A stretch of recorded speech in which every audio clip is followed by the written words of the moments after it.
Okay, everybody, we're going to learn Shaar HaYichud Vehamuna, Tanya, chapter 8, for the 26th day of Sivan. This Shabbos is Shabbos Mevochim, Gimel Tammuz, or special Shabbos. We're getting closer and closer to Shabbos. So, overview of chapter 8, having previously established God is one and united within himself, being the knower, as the Rambam describes it, the knower, the knowledge, and known all at once. The Tanya goes on to explain that this applies not only to God's knowledge, but also to all his other attributes and names. They are all completely united with God himself. So creation erected absolutely no change in the Creator, neither in his unity nor in his knowledge. This we learn from the pasuk, Ani Havaye, I Havaye, have not changed. As the Alter Rebbe explained in the preceding chapter, though one might assume that by bringing created beings into existence, God's knowledge was supplemented, in that only after their creation did he become aware of them, so to speak. This in fact is not so, for God's knowledge is wholly one with God himself. God's knowledge is thus entirely unlike man's.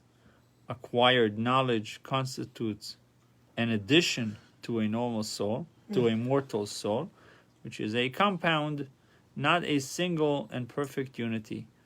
God's unity, by contrast, is perfect without any super addition. Accordingly, his unique manner of knowledge is such that by knowing himself, he knows all of creation, which derives from him.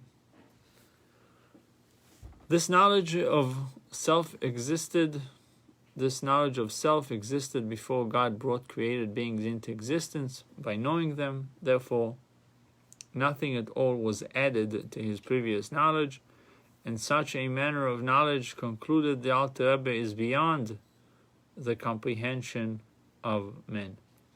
So in the chapter before us, the Alter Rebbe goes on to explain that Maimonides' statement that he is the knowledge that we said before, the knower, the knowledge, and the known all at once, applies not only to God's knowledge, but also to all his other attributes and names, including his wisdom, his chokhmah and will, and his rotzon. They are all completely united with God himself. והנה מה שכוסף הרמב"ם זיכרונו לברכה, שהקדוש ברוך הוא מהוסי ועצמוסי ודייתי הכל אחד ממש. אחדוס פשוטה ולא מורכבת כלל. Now what Maimonides of blessed memory has said, that the Holy One, blessed be, his essence and being and his knowledge are completely one, a perfect unity and not a composite at all. So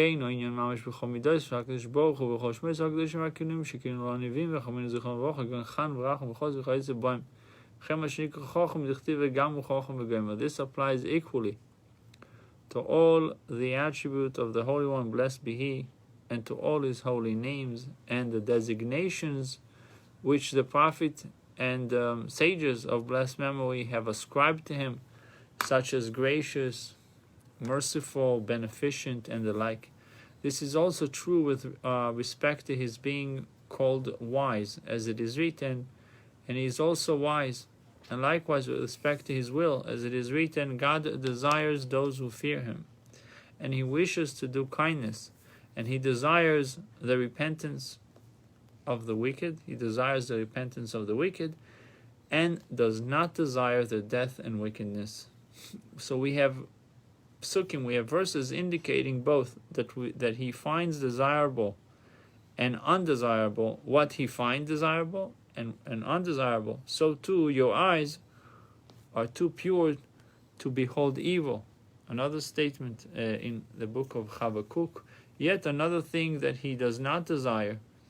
So from the above psukim we see that emotions wisdom, and will are all ascribed to God.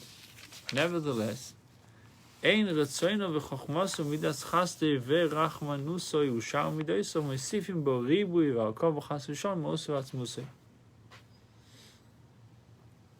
His will and his wisdom and his attribute of kindness and his mercy and his other attributes do not add plurality and composition, God forbid, to his essence and being.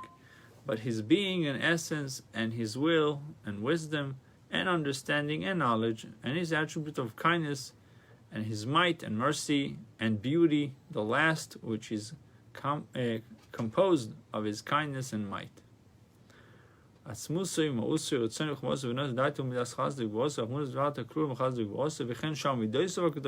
likewise his other holy attributes,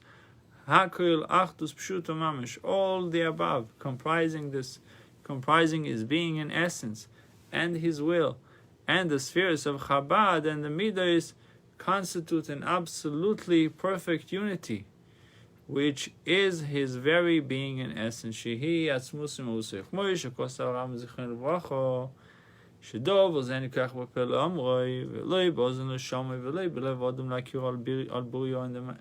And as Maimonides of blessed memory stated, this form of unity, wherein God's knowledge and so on is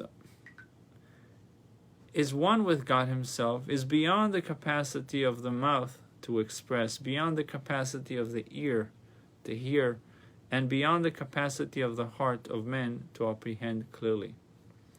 For man visualizes in his mind all the concepts which he wishes to conceive and understand, all as they are within himself. For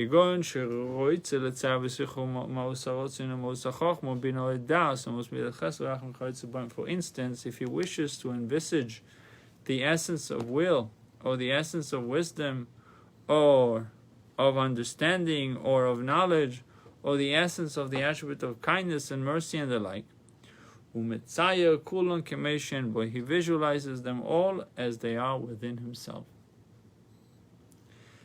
Just as this is so with regard to envisaging, right? Envisaging one's own intellect and emotions, so too regarding an individual's desire to apprehend the divine intellect and emotions.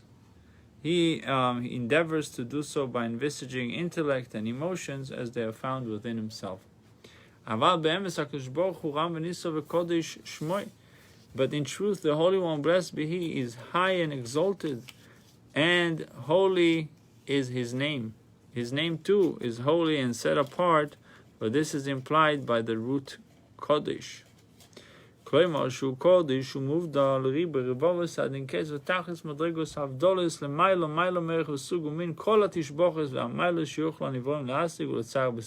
is to say, He is holy and separated, many myriads of degrees of separations ad infinitum, above the quality, type or kind of praises and exaltations which creatures could grasp and conceive in their minds. It is for this reason that God is called the Holy One, blessed be He. For the degree to which He transcends the created universe defies mortal conception. The takeaway from today's essay: you are programmed to understand things and process information the way your human mind works. When it comes to understanding God, you need to think out of the box. God is not limited to work in a finite manner. God is not limited to work in a finite manner. Bruchim to you.